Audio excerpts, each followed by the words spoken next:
Olá amigos, no vídeo de hoje vamos falar sobre ateísmo e eu não vou aqui me prender às explicações que possam convencer um ateu a não ser ateu, né? A voltar seus olhos para Jesus.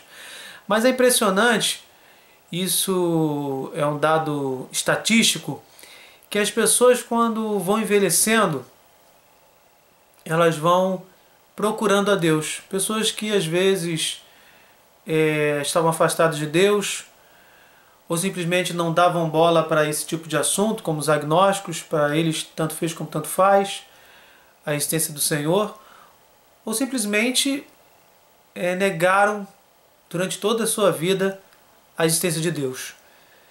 E aí quando vão perdendo seus entes queridos, morre o pai, morre a mãe, morre o irmão, morre o pai, morrem os parentes, as pessoas mais queridas, aí se preocupam e começam a perceber que existe algo mais.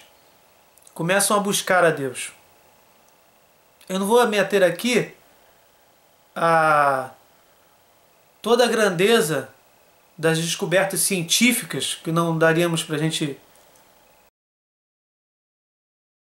compor o vídeo, que demonstram que apontam muito mais para a existência de Deus do que para a sua inexistência. Mas é impressionante como as pessoas fazem um mundinho, uma mini religião em volta delas, simplesmente para viver suas vidas conforme as suas próprias regras. E eu tive um encontro durante muito tempo, juventude, fim da juventude, fase adulta, depois encontrei com essa pessoa de novo, já com família formada, filhos. Durante algumas fases da minha vida eu me encontrei com um ateu. Ele foi um professor de história,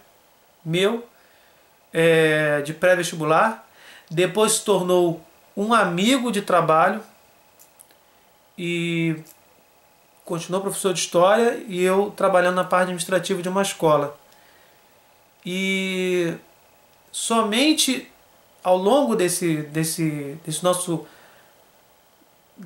conhecimento, nosso relacionamento de pessoas, de colegas, né, que eu não posso dizer nem que era meu amigo,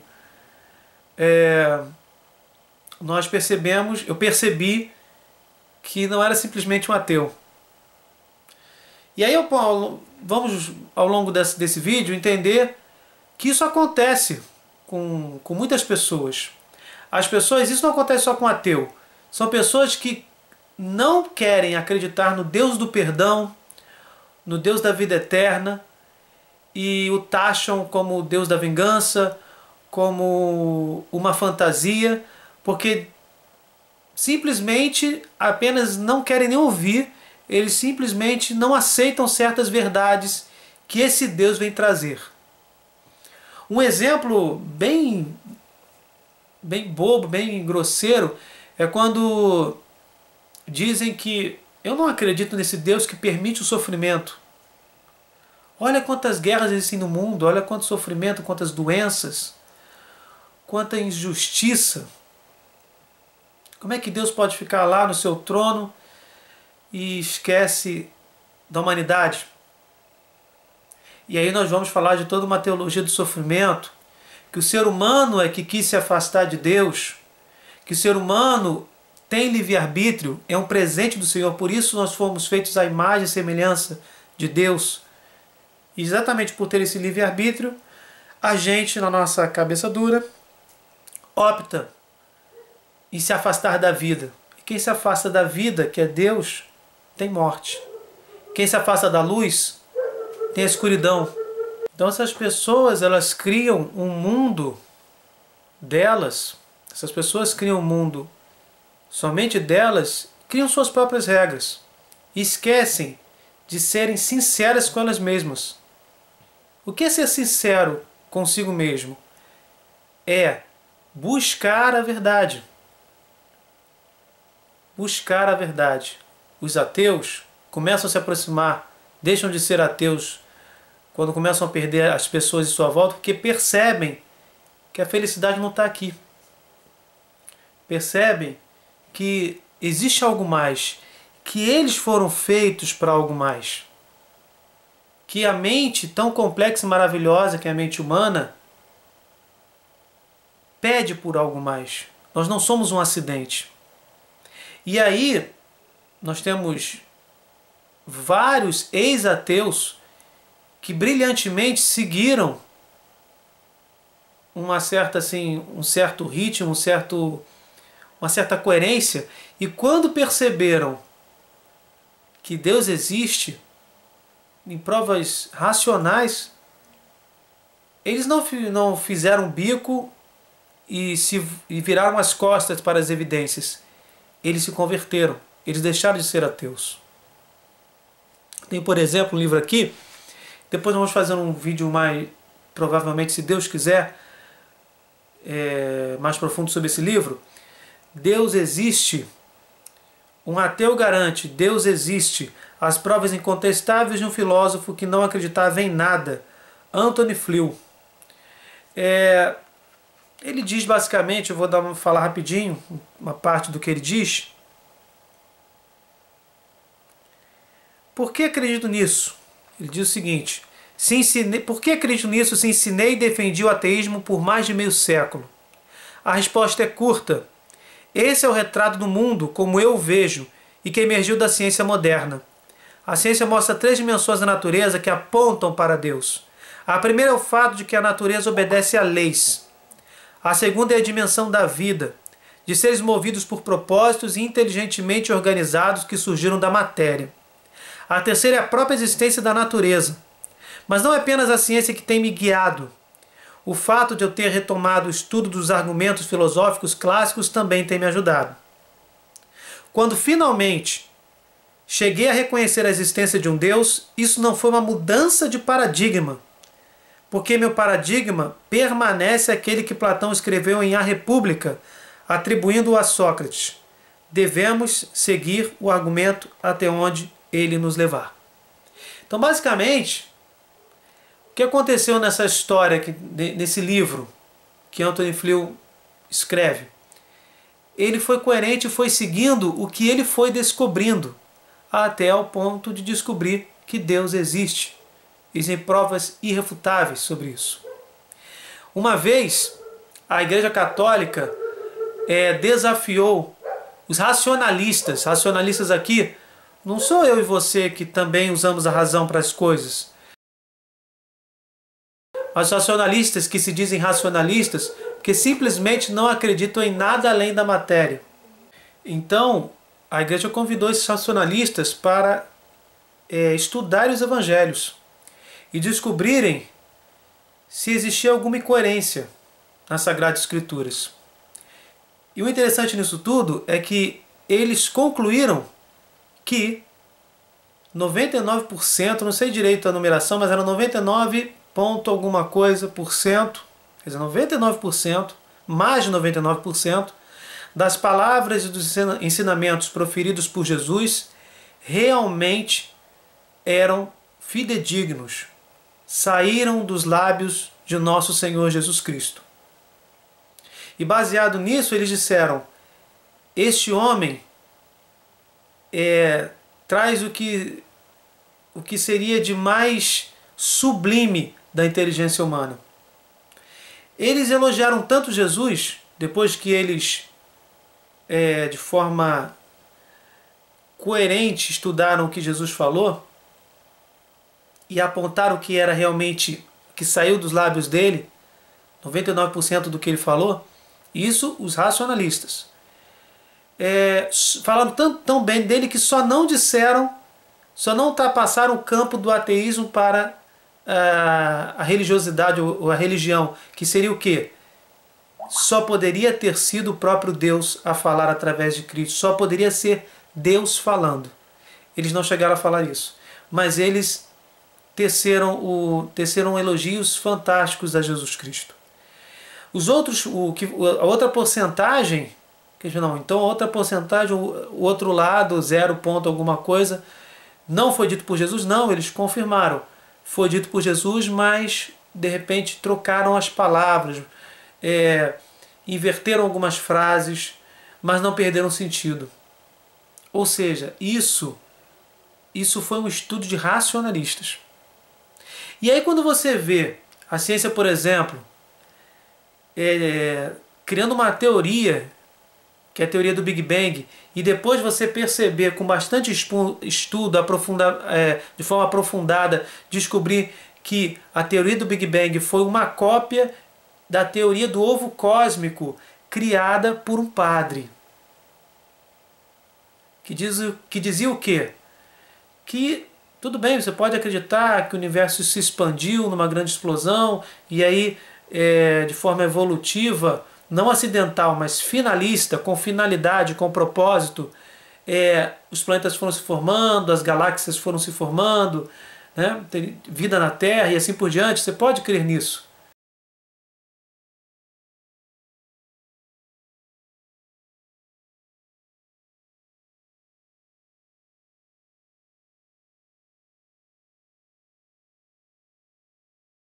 Tudo partiu de uma grande explosão? Partiu, mas o que veio antes dessa grande explosão? É o que a ciência, não é o que o padre, não é o que o Papa diz, algum sacerdote fala. É o que a ciência chama de teoria do muro de Planck. O que aconteceu antes do Big Bang? Muitos dizem que seria a obra de um arquiteto superior, que nós chamamos de Deus. Então, quando você tem essa coerência, você passa do ateísmo, você passa da não crença a Deus para a crença em Deus, na existência dele. Então, quando eu tive esse relacionamento com um amigo meu que era ateísta, no início ele falava, eu tive uma aula com ele sobre a Reforma Protestante, ele tecia altos elogios sobre Lutero, falava bem, e eu, incomodado, e ele começou a dar todas as justificativas possíveis para Lutero ter se revoltado e ter fundado uma outra igreja. E aí quando ele saiu da sala, acabou a aula do pré-vestibular, eu fui lá e cheguei a ele e falei: mas não é verdade que Lutero também queria se casar com uma freira e a igreja não autorizou e por isso ele ficou revoltado? Ele teve o auxílio da burguesia também para que ele pudesse tirar a autoridade moral da igreja que condenava a usura. As palavras foram dele. Ele disse assim: isso que você falou é verdade, mas isso não cai no vestibular. Então, ele preferiu apenas falar para... Olha, a turma era enorme. Antigamente, até hoje, as turmas de pré-vestibular são enormes. Ele preferiu acabar com a imagem da Igreja Católica, usando somente argumentos positivos a favor de Lutero, a ter que ser imparcial e falar a verdade. Então, mais à frente, quando eu tive um encontro, quando ele passou a trabalhar junto comigo na mesma escola, a gente de forma muito civilizada, ele começou a perceber que eu era cristão, ele começou a falar na sala de aula que Deus não existia. Como professor de história, eu achei que ele estava invadindo um pouco o espaço em outros assuntos, abusando da sua autoridade. E uma vez o confrontei, não assim discutindo, conversando na mesa da sala dos professores. E ele me disse coisas absurdas. Como é que você pode acreditar em Cristo que existem dezenas de evangelhos? Por que você só crê naqueles 4 evangelhos que estão na Bíblia? Né? E vários outros questionamentos que não convém citar aqui, que são vazios. E aí eu corri atrás, eu fui saber das coisas, eu já sabia alguma coisa já. Eu falei: olha, as dezenas de evangelhos que você cita são evangelhos escritos em 200 depois de Cristo, por seitas completamente anticristãs. Algumas até cristãs, mas bem afastadas da doutrina e apenas seguiam algumas tradições. Não eram evangelhos completamente fidedignos. Existem, inclusive, esses evangelhos publicados pela Voz, se não me engano, pela Paulus, editora Paulus. Não é mistério, não é segredo escondido no Vaticano, né? Isso existe, existem esses documentos. O que a igreja optou por aceitar como oficiais são os evangelhos mais próximos da vida de Cristo, porque Cristo morreu, ressuscitou, subiu aos céus por volta de 33 depois de Cristo. Então os evangelhos, o livro do Novo Testamento mais recente é o Apocalipse, que é o último e é de 100 depois de Cristo. Os evangelhos, eles são de 70 depois de Cristo. Quer dizer, já é uma diferença grande, são 37 anos de diferença. Então, quanto mais longe daquele acontecimento, mais difícil das informações serem fiéis. Atualmente não, alguns anos atrás foram descobertas novas fontes, novos manuscritos que comprovaram que esses 4 evangelhos, que são canônicos, oficializados pela Igreja Católica, são de 50 depois de Cristo, ou seja, cada vez eles se aproximam mais da vida de Cristo. Ou seja, o Espírito Santo está no comando. Os 4 evangelhos que estão na Bíblia são os mais fidedignos. Não que os outros fossem tão absurdos assim, mas é que dava margem para algumas interpretações, mas em suma, não desvirtuavam tanto como ele queria dizer. Na verdade, ele estava se unindo de argumentos para esvaziar aquilo que ele não acreditava, que era na moral, que era na verdade em Cristo. E aí nossa conversa continuou, nosso relacionamento entre pessoas civilizadas continuou, até que um dia eu o presenteei com um livro. Eu li o livro, achei interessante, pensei nele, comprei o livro chamado Ciência e Fé em Harmonia, do professor Felipe Aquino, que mostra descobertas científicas sobre a existência de Deus, indícios fortíssimos de que existe realmente uma inteligência superior que criou o universo. Como, por exemplo, a comprovação científica de um princípio chamado antrópico, de que todas os gases, os elementos químicos que existiam nas suas proporções, né? Eu não vou aqui ler exatamente todos esses números, mas toda a composição do Big Bang, ou segundo o padre George Lamatre, com a teoria do ovo cósmico, a composição do ovo cósmico, ele foi exatamente, nem um pouquinho a mais, nem um pouquinho a menos, foi aquela composição exata para, resumindo, gerar vida humana na Terra. É impressionante o que eu estou falando para vocês, mas é isso aí.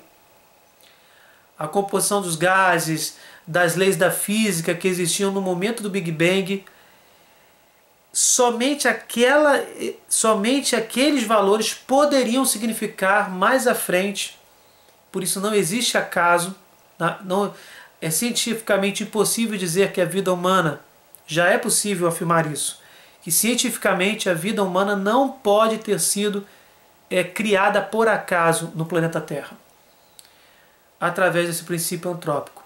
Então eu dei esse livro a ele, e aí ele se revoltou, a tal ponto de ridicularizar Jesus na minha frente. Isso realmente foi um dia terrível na minha vida, fiquei muito triste, mas Deus falou comigo, sinceramente falou comigo. Uma vez eu insisti, novamente ridicularizou Jesus na minha frente, ou a igreja, né? Eu lembro muito bem na época do cardeal Eugênio Salles, quando morreu, ele praticamente disse bem feito, quando o cardeal morreu. E na primeira vez, quando Deus falou comigo, só veio na minha cabeça Eclesiástico 22, ficava aquele negócio na minha cabeça. E aí o seguinte, porque eu não sabia que posição tomar com esse ateu, né? Porque ele se revoltou porque o livro era a confirmação da ciência. E ele simplesmente não aceitou. E aí, está lá em Eclesiastes 22, não fales muito com o estulto, que significa tolo. Não convivas com o insensato. Acautela-te contra ele para não seres incomodado, e não te mancharás com contagem de seu pecado. Afaste-te dele, encontrarás repouso, e a sua loucura não te causará mágoa. Ou seja, Deus falou que tem um momento em que você simplesmente deve se afastar, porque aí ele vai te contaminar, ele vai te fazer mal. Eu teria já feito a minha parte, mas eu insisti. E aí na última vez, a seguinte palavra me apareceu. Acho que não foi nem na Bíblia, foi num folheto que eu tinha na hora, e apareceu aquela passagem. E dizia o seguinte: prega a palavra, 2 Timóteo 4, a partir do versículo 2. Prega a palavra, insiste oportuna e importunamente, repreende, ameaça, exorta com toda paciência e empenho de instruir, porque virá tempo em que os homens já não suportarão a sã doutrina da salvação. Levados pelas próprias paixões e pelo prurido de escutar novidades, ajustarão mestres para si, apartarão os ouvidos da verdade e se atirarão às fábulas.